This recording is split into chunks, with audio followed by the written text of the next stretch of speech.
I am Confucius. I lived in China in the 5th century, before your common era, during a time of fractured states and failing authority. I was not a ruler. I did not command armies or issue decrees. I was a teacher, an advisor who moved from court to court, invited when leaders sensed that their counsels were no longer producing wisdom, only noise.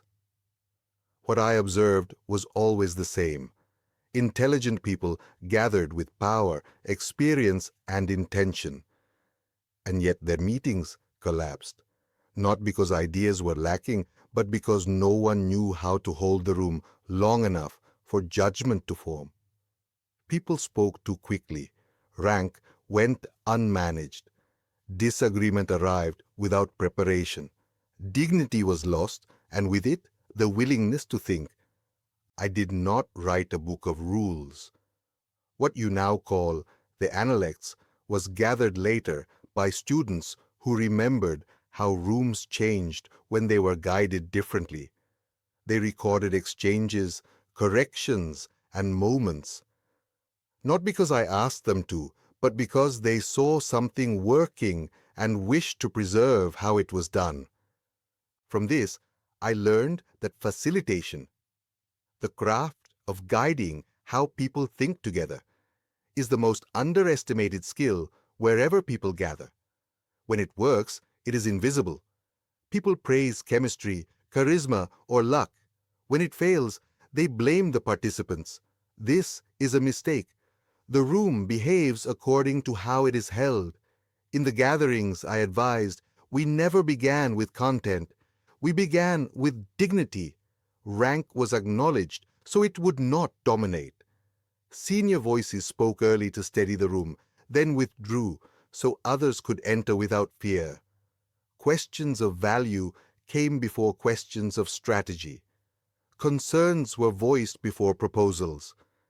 Disagreement was invited, but it was slowed, not sharpened, so people could revise their thinking without humiliation. Even the physical arrangement mattered. Seating reflected relationships, not power. Interruptions were rare, not because they were forbidden, but because the rhythm of the room made them unnecessary. Silence was not awkward. It was a signal that the group was thinking together. This method applies wherever people gather. In commerce, you ask people to commit money before they fully understand value.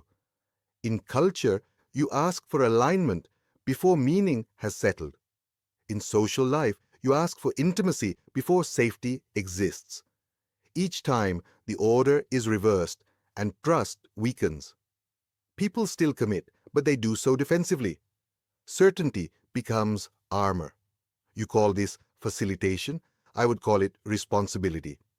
A facilitator's task is not to entertain a room or manufacture momentum, but to regulate it, to know when to advance, when to pause, and when the group is not yet ready to decide. Remember this: every gathering asks people to cross a threshold, to buy, to believe, to belong, or to decide. Facilitation exists to ensure that threshold is crossed with understanding intact.